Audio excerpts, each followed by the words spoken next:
ഒരുപാട് സങ്കടത്തോടുകൂടെ എഡിറ്റ് ചെയ്യുന്നൊരു വീഡിയോ ആണിത്. കറവ് വീഡിയോ ചെയ്യുന്ന ഒരുപാട് പേര് ചോദിക്കാറുണ്ട്. വീഡിയോ കൃത്യമായി കാണുന്നവർക്ക് കണ്ടാൽ മനസ്സിലാവും. കറുത്ത പശു എന്നും ഞങ്ങൾ കറക്കുന്ന മറിയാമ്മ എന്ന് പേരിട്ട പശുവല്ല. ആ പശുവിനെ ഞങ്ങൾ വിറ്റു. അപ്പം മറ്റേ പശുവിനൊരു കൂട്ട് വേണം. അതിനുവേണ്ടി ഞങ്ങൾ വാങ്ങിയ ഒരു ചെറിയ പശുക്കുട്ടിയാണത്. ഇപ്പോഴത്തെ ഒരു ക്രോസ് എന്ന് പറഞ്ഞൊരു ഇനത്തിൽപ്പെട്ട. പിന്നെ തൊട്ടടുത്ത് നിൽക്കുന്ന ചുമന്ന പശു, മണിക്കുട്ടി എന്ന് ഞങ്ങൾ വിളിക്കുന്ന പശു, ഡിസംബർ 1 ചത്തുപോയി. 9 മാസം പ്രഗ്നൻ്റ് ആയിരുന്നു. കറവ് വീഡിയോ ഇടുമെന്ന് ചോദിക്കുമ്പോൾ ഞങ്ങൾ ഇടാം, അടുത്ത് തന്നെ ഇടാം, യെസ് എന്ന് പറയാനുള്ള കാരണം ഈ പശുവിന് ഡെലിവറി ആകാനുണ്ട്. എല്ലാവർക്കും നല്ല ഇണക്കമുള്ള, ആർക്ക് വേണമെങ്കിലും സുഖമായി കറക്കാനൊക്കെ പറ്റുന്നൊരു പശുവായിരുന്നു. അതുകൊണ്ടാണ് ആ പശുവിന് ഞാൻ കറക്കുന്ന വീഡിയോ ഇടാം എന്നൊരു ഉറപ്പോടുകൂടി ഞാൻ കറവ വീഡിയോ ചെയ്യാമെന്ന് പറഞ്ഞത്. പശുവിന് എന്ത് പറ്റി എന്ന് പറഞ്ഞാൽ, നവംബർ ലാസ്റ്റ് ദിവസങ്ങളിൽ ഡിസംബർ ആദ്യമായിട്ടും വീട്ടിൽ പശുവിനെ സ്ഥിരമായി നോക്കിക്കൊണ്ടിരിക്കുന്ന അമ്മയും പപ്പയും ഇല്ലായിരുന്നു. അവരൊരു ഓപ്പറേഷൻ്റെ ആവശ്യത്തിന് വേണ്ടിയിട്ട് ഹോസ്പിറ്റലിലായിരുന്നു. അപ്പോൾ പശുവിനെ നോക്കുന്ന ഉത്തരവാദിത്തം ഞാനും ചേച്ചിയും ഏറ്റെടുത്തു. ഞങ്ങൾക്ക് മറ്റു കുടുംബങ്ങളൊക്കെ ഉള്ളതുകൊണ്ട് ഞങ്ങൾ രാവിലെയും വൈകുന്നേരവും പശുവിൻ്റെ അടുത്ത് പോയി ക്ലീൻ ചെയ്ത് ഫുഡ് കൊടുത്ത് പശു ഓക്കെയാണ് എന്ന് നോക്കി മനസ്സിലാക്കി പോരും. 2 പശുവിനെയൊക്കെ കുളിപ്പിച്ച് 2 നേരവും 2 പേരും ചെല്ലുമ്പോൾ കുളിപ്പിച്ച് സാധാരണ അമ്മ നോക്കുന്ന പോലെ. പശു പ്രത്യേകിച്ചൊരു ബുദ്ധിമുട്ടോ വിഷമോ ഞങ്ങളെ കാണിച്ചില്ല. പശുവിനെ തൊഴുത്തിൽ നിന്ന് പോലും ഞങ്ങൾ പുറത്തിറക്കാറില്ലായിരുന്നു. പുല്ലൊക്കെ അരിഞ്ഞ് ഇട്ടിട്ടുള്ള പുല്ല് തന്നെ ഞങ്ങൾ നല്ല സുരക്ഷിതമായി നോക്കി എടുത്ത് കൊടുക്കുമായിരുന്നു. ഡിസംബർ 1 രാവിലെ പോയി പുല്ലിട്ട് കൊടുത്തു, കാലിത്തീറ്റ കൊടുത്തു, കടിവെള്ളം കൊടുത്തു, പശുവിനെ കുളിപ്പിച്ചു, ചാണകമൊക്കെ വടിച്ച് ക്ലീനാക്കി 2 പേരെയും സെറ്റാക്കി. വൈകുന്നേരം ഒരു 3 മണിയായപ്പോഴോ 4 മണിയോടെയാണ് പശുവിനെ പിന്നെ നമ്മൾ പോയി നോക്കുന്നത്. നമ്മുടെ വീടും നമ്മുടെ ജോലിയും കാര്യങ്ങളൊക്കെ എല്ലാ ദിവസവും അങ്ങനെ ചെയ്യുന്നതുകൊണ്ട് പശുവിന് കുഴപ്പമൊന്നുമില്ല. പശു 9 മാസം പ്രഗ്നൻ്റ് ആണ്. അപ്പം പശുവിന് ഒരുപാട് തീറ്റയൊന്നും കൊടുക്കണ്ട. വയറൊക്കെ ഓവർ പറഞ്ഞ് നമ്മൾ നോർമൽ കൊടുക്കുന്ന തീറ്റ നല്ലോണം അത്യാവശ്യം നല്ല പുല്ലൊക്കെ കൊടുത്താൽ വന്നേ. പെട്ടെന്ന് പശു ഒരു സുഖമില്ലായ്മ കാണിച്ചു. എന്താണെന്ന് വെച്ചാൽ വെള്ളം കുടിക്കുന്നില്ല. പുല്ല് ഒട്ടും തിന്നുന്നില്ല. അങ്ങനെ ഒരു പന്തികേട് തോന്നിയപ്പം ഞങ്ങൾ വേഗം ഡോക്ടറെ വിളിച്ചു. അപ്പോൾ ഡോക്ടർ പറഞ്ഞൊരു ദഹനക്കേടിൻ്റെ പ്രശ്നമായിരിക്കുന്നു. കഞ്ഞി കൊടുത്തായിരുന്നു. അങ്ങനെ ഒരുപാട് കഞ്ഞിയൊന്നും കൊടുത്തില്ല. നമ്മൾ തൊട്ടടുത്ത വീട്ടിൽ നിന്ന് എടുക്കുന്ന കാടിവെള്ളത്തിൽ നിന്ന് കിട്ടുന്ന വളരെ കുറച്ച് ചോറ് മറ്റുകൾ മാത്രമുള്ളൊരു. പക്ഷെ എന്താ നമുക്ക് പറയാൻ പറ്റില്ല. ഇനി ദഹനക്കേടിൻ്റെ ആണെങ്കിൽ അപ്പക്കാരം കൊടുക്കാം, വേഗം കൊടുക്കുക. ആ ഒരു വയറൊക്കെ വീർത്തിരിക്കുക. 10 മാസം ചെനയുള്ള പശുവല്ലേ, അപ്പം അതിൻ്റെ വയറുമുണ്ട്. പിന്നെ പശുവിനൊരു കിടത്തം, എഴുന്നേൽക്കുന്നുണ്ട്, കിടക്കുന്നുണ്ട്, എഴുന്നേൽക്കുക, അങ്ങനെ ഒരു വയ്യായിക പശു കാണിക്കുന്നു. പുല്ല് മൈൻഡ് ചെയ്യുന്നില്ല. അത്രയും നേരം ഫുഡ് കഴിക്കാതിരുന്ന പശു എന്തായാലും ഫുഡ് കഴിക്കേണ്ടതാണ്. പുല്ലിനോട് ആ ആക്രാന്തം കാണിക്കേണ്ടതാണ്. പശു കഴിക്കുന്നില്ല. സ്ഥിരമായിട്ട് പശുവിന് എന്തെങ്കിലും ബുദ്ധിമുട്ടൊക്കെ വരുമ്പോൾ നമ്മൾ കുത്തിവെക്കാനൊക്കെ പോകുമ്പം പശുവിന് ആവശ്യമുള്ളൊരു ബൈജു എന്ന് പറഞ്ഞ ഡോക്ടറിനെയാണ് നമ്മൾ വിളിക്കാറ്. ആ ഡോക്ടറോടാണ് നമ്മൾ കാര്യങ്ങൾ പറഞ്ഞത്. ഡോക്ടർ വന്ന് പശുവിനെ കണ്ടില്ല, കാര്യങ്ങൾ പറഞ്ഞു. അപ്പം ഡോക്ടർ മരുന്ന് എഴുതി തന്നു. നമ്മൾ ആ മരുന്ന് കൊടുക്കാൻ വേണ്ടി ആദ്യം അപ്പക്കാരം കൊടുക്കണം, എന്നിട്ട് മരുന്ന് കൊടുക്കണം എന്ന് പറഞ്ഞു. അപ്പക്കാരം നമ്മൾ ഇഞ്ചി നീരിലും വെളുത്തുള്ളി എല്ലാം ചതച്ച് അതിനകത്തൊരു വെള്ളം ജാറാക്കിയിട്ടാണ് കൊടുക്കുന്നത്. ഈ ബുദ്ധിമുട്ട് കണ്ട ഒരു അരമണിക്കൂറിനുള്ളിൽ ഞങ്ങൾ മരുന്ന് കൊടുത്തു എന്ന് വെച്ചാൽ മരുന്നും റെഡിയാക്കി. പക്ഷേ മരുന്ന് കൊടുക്കാൻ ചെന്നപ്പോഴേക്കും പശു നാക്ക് പുറത്തിട്ട് കിടന്നൊരു അനക്കമുണ്ട്, വയറ് നല്ലോണം അനങ്ങുന്നുണ്ട്. പക്ഷേ അപ്പോഴത്തേനും പശു ചത്തുപോയായിരുന്നു. പശുവിൻ്റെ വയറ്റിലുള്ള കുട്ടി നല്ലോണം ഇളകുന്നുണ്ടായിരുന്നു. ആ ഒരു ശ്വാസം കിട്ടാതെ കാണിക്കുന്ന ബുദ്ധിമുട്ടായിരിക്കും. മനുഷ്യരാണ് എമർജൻസി ആയിട്ട് ഓപ്പറേറ്റ് ചെയ്ത് കുട്ടീനെങ്കിലും പുറത്തെടുക്കാമായിരുന്നു. ഞങ്ങൾ അവൈലബിൾ ആയിട്ടുള്ള ഒരു 15ഓളം ഡോക്ടേഴ്സിനെ, ഒരു ഡോക്ടർ മറ്റൊരു ഡോക്ടറെ നമ്പർ തരുന്നു, എന്താണെന്ന് വെച്ചാൽ റൂറൽ ഏരിയയിലാണ് നമ്മുടെ വീടുള്ളത്. ആ സ്ഥലത്തേക്ക് ഡോക്ടർമാർക്ക് എത്തിപ്പെടാൻ പറ്റുന്നില്ല.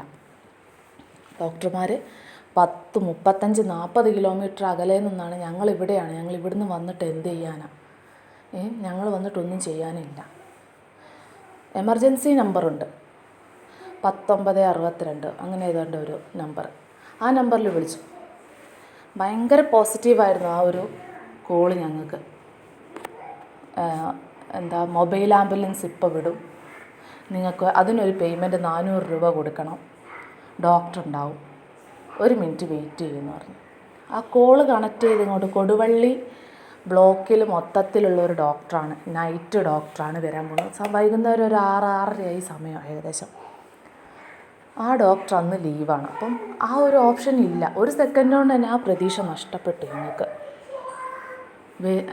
പക്ഷേ ഞങ്ങൾ ഒരിക്കലും ഇങ്ങനെ പെട്ടെന്നൊരു സുഖമില്ലാതെ 10 മിനിറ്റ് പോലും ഞങ്ങളുടെ മുമ്പിൽ നിന്നില്ല. ഒന്ന് പെട്ടെന്ന് എന്തെങ്കിലും അറ്റാക്കോ അങ്ങനെ എന്തെങ്കിലും പ്രോബ്ലം ആയിരിക്കും. പക്ഷേ ആ കുഞ്ഞിനെങ്കിലും കിട്ടുമായിരിക്കും. അത്രയും കാലം ആറ്റുനോറ്റ് ഒരു ഉപജീവന മാർഗ്ഗം എന്ന നിലയിൽ ആറ്റുനോറ്റ് ഞങ്ങൾ വളർത്തിക്കൊണ്ടിരുന്ന പശു ഞങ്ങളുടെ മുമ്പിൽ നിന്ന് പെട്ടെന്ന് അങ്ങ് കുഴഞ്ഞു വീണു ചത്തുപോകുന്ന കണ്ടപ്പോഴേ ഒരു വല്ലാത്ത പ്രയാസം. വീണ്ടും ഞങ്ങൾ ട്രൈ ചെയ്തുകൊണ്ടിരുന്നു, ഏതെങ്കിലും ഒരു ഡോക്ടറെ കിട്ടും. നമ്മുടെ ഫെസിലിറ്റീസ് അത്രയധികം ഡെവലപ്പായിട്ടില്ല. കാരണം മനുഷ്യന് ഇത്രയും പെട്ടെന്ന് പശുവിനെ കൊണ്ടുപോവുക അങ്ങനെയൊന്നും പറ്റുന്നൊരു കാര്യം പോസിബിളല്ല. നമ്മളതിങ്ങനെ പശുവിൻ്റെ കുട്ടിയുടെ ഇങ്ങനെ ചത്തുപോകുന്ന കാണാനേ പറ്റുള്ളൂ. എല്ലാ ഡോക്ടർമാരും നിസ്സഹായരാണ്. കാരണം അത്രയും ഡോക്ടർമാരുടെ കുറവായിരിക്കും. നമ്മുടെ ഏരിയയിൽ അങ്ങനെ ഒരു ഡോക്ടറില്ല. ഞങ്ങൾ ആദ്യം വിളിച്ച ഡോക്ടർ ഒരു 1.5 മണിക്കൂറിന് ശേഷം ഡോക്ടർ എവിടെയോ ചികിത്സിച്ചുകൊണ്ടിരിക്കുകയായിരുന്നു. പശു ഡെഡായി ഏകദേശം ആ ഒരു പൊസിഷൻ എത്തിയെന്ന് പറഞ്ഞിട്ടും ഡോക്ടർ പ്രതീക്ഷയോടെ ഇഞ്ചക്ഷനും മരുന്നും എല്ലാം വാങ്ങി വന്നു ഞങ്ങളെ കാണാൻ, പശുവിനെ കാണാൻ. എന്തായാലും ഡോക്ടർ അത്രയും ഒരു മൃഗസ്നേഹിയാണ്. ഡോക്ടറിനും അത് ഭയങ്കര ഒരു ഷോക്ക് പോലായി. പശുവിൻ്റെ ബുദ്ധിമുട്ട് നമ്മൾ കുത്തിവെക്കാനൊക്കെ വിളിക്കുന്ന പശുവിനെ ആ ഒരു പശുവിൻ്റെ ഡോക്ടറായിരുന്നു. എല്ലാവരും ചോദിക്കും ഇൻഷൂർ ചെയ്തുകൂടെ? ഇൻഷൂറാണല്ലോ ഒരു പശു ചത്തുപോയാലുള്ള ഒരു ഓപ്ഷൻ. ഇൻഷൂർ ചെയ്യുകയെന്ന് പറഞ്ഞാൽ 7000 രൂപയാണ് ഒരു പശുവിന് ഒരു വർഷം വാങ്ങുന്നത്.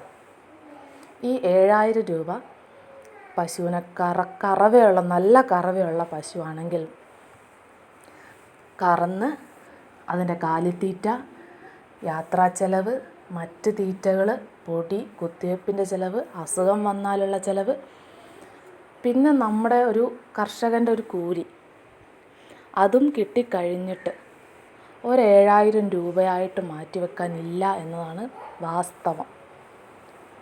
ആ ഒരു ഇൻഷൂർ കാലാവധി മനുഷ്യനെ എല്ലാവർക്കും ഇപ്പോൾ നമുക്കിങ്ങനെ ലൈഫ് ലോങ് ഒന്നും ഇപ്പോൾ ആർക്കും എടുക്കാൻ പറ്റില്ല. ഇനി ജീവികളുടെ കാര്യമല്ലേ, അവർക്കൊരു ബുദ്ധിമുട്ട് പറയാൻ പറ്റില്ലല്ലോ.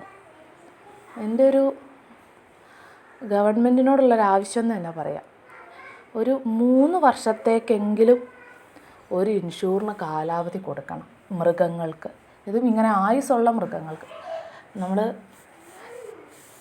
പെട്ടെന്ന് ചെറിയ ഒരു കോഴി, പൂച്ച, പട്ടി അങ്ങനെ ചെറിയ മൃഗങ്ങൾക്കല്ല ഞാൻ പറഞ്ഞത്. നമ്മളൊരു ഉപജീവന മാർഗമായിട്ട് വളർത്തുന്ന ആട്, പശു ഇങ്ങനത്തെ കർഷകരൊക്കെ ഇപ്പോൾ കുറഞ്ഞുകൊണ്ടിരിക്കുകയാണ്. ഈ ഒരു മേഖല ലാഭമില്ലാത്തത് കൊണ്ട് പിന്നെയും വളർത്തി പരിചയമുള്ളവർ, ആ ഒരു തൊഴിലിൽ ഇണങ്ങിയവർ മാത്രം അവരവരുടെ ബുദ്ധിമുട്ടുകളൊക്കെ സാരമില്ല, അവരുടെ ഒരു ജീവിതത്തിൻ്റെ ഭാഗമായി ഇങ്ങനെ തന്നെ വളർത്തുന്നത്. അതുകൊണ്ടാണ് ഇതിനെ വിടാതെ തന്നെ വളർത്തിക്കൊണ്ടിരിക്കുന്നത്. അതുകൊണ്ട് ഒരു 3 വർഷമെങ്കിലും ഏകദേശം മിനിമം ഈ ഇൻഷൂറിൻ്റെ കാലാവധി നീട്ടി. എമൗണ്ട് അത്രയും അധികമാണ്. 7000 രൂപയാണ് നമ്മളൊരു ഇൻഷൂറിന് കൊടുക്കേണ്ടത്. ഈ ഇൻഷൂറിൽ പശു ഡെഡായാൽ തന്നെ അതിനെ പോസ്റ്റ്മോർട്ടം ചെയ്യണം. അതെല്ലാം നമ്മൾ വണ്ടി വിളിച്ച് പോകണം. ഇങ്ങനെ ഞങ്ങളുടെ വീട്ടിൽ അതിന് മുമ്പ് മറിയാമ്മ എന്ന് പറഞ്ഞ കറവയുണ്ടായിരുന്ന പശുവിന് കഴിഞ്ഞ മഴക്കാലത്ത് ഇടിവെട്ടി, പശു പെടഞ്ഞു പോയി. പക്ഷേ പശുവിൻ്റെ തൊട്ടടുത്ത് തൊഴുത്തിൻ്റെ തൊട്ടടുത്തുണ്ടായിരുന്ന തെങ്ങ് 2 ഇടിവെട്ടിപ്പോയി. അപ്പോഴും പശുവിനൊന്നും പറ്റാതെ ദൈവം കാത്തു. നമ്മുടെ ബുദ്ധിമുട്ട് കൊണ്ടായിരിക്കും ദൈവം കൂടെ നിന്നത്. പക്ഷേ ഈ പശുവിൻ്റെ കാര്യത്തിൽ നല്ല പാല് കിട്ടുന്ന ഒരു ഒരു ഒരു ചവിട്ടും ബുദ്ധിമുട്ടൊന്നും ഇങ്ങനെ പെട്ടെന്ന് വരുന്ന പ്രകൃതിക്ഷോഭങ്ങളിൽ പോലും ഒരു ഗവൺമെൻറ്റിൻ്റെ സഹായം നമുക്ക് കിട്ടാറില്ല ക്ഷീര കർഷകർക്ക്. പക്ഷേ പാലിനൊക്കെ സബ്സിഡികൾ അങ്ങനത്തെ കാര്യങ്ങളൊക്കെ ഇപ്പം കൂടിക്കൂടി വരുന്നുണ്ടാവും. അങ്ങനെ ആ സബ്സിഡികളൊക്കെ തരുമ്പോൾ നമുക്ക് ഒന്നുകൂടെ ആഗ്രഹം പശുവിനെ പോറ്റണം, പാൽ അളക്കണം, അതുകൊണ്ട് ആ താല്പര്യം കൂടുന്നുണ്ട് അങ്ങനത്തെ. പക്ഷേ ഈ കാര്യങ്ങളിലൂടെ ഇത്രയും നമുക്കൊരു ധനനഷ്ടം വരുമല്ലേ, നമ്മുടെ ഒരു സമ്പത്ത് നഷ്ടപ്പെട്ടു പോകുമ്പോൾ അതിനും കൂടെയുള്ളൊരു പോം വഴി എന്തെങ്കിലും ഉണ്ടെങ്കിൽ വളരെ നന്നായിരിക്കും. എല്ലാ കാര്യത്തിലും ഗവൺമെൻറ് സബ്സിഡികൾ തരുന്നുണ്ട്. ഞങ്ങൾക്ക് ഓപ്പറേഷന് ഇൻഷൂർ കൂടിയതുകൊണ്ട് ഞങ്ങളുടെ അസുഖത്തിന് പറഞ്ഞ ഇൻഷുറൻസ് ക്ലെയിം ഒന്നും കിട്ടിയില്ലെങ്കിലും കിഡ്നി സ്റ്റോണാണ് വന്നത്. 2 ലക്ഷത്തിൻ്റെ ഇൻഷൂർ ഉണ്ടെങ്കിലും നമുക്ക് 30,000 രൂപ മാത്രമേ കിട്ടിയുള്ളൂ. ഹോസ്പിറ്റലിൽ നമുക്കൊരു 1.5 ലക്ഷം ഒരു കിഡ്നിക്ക് തന്നെ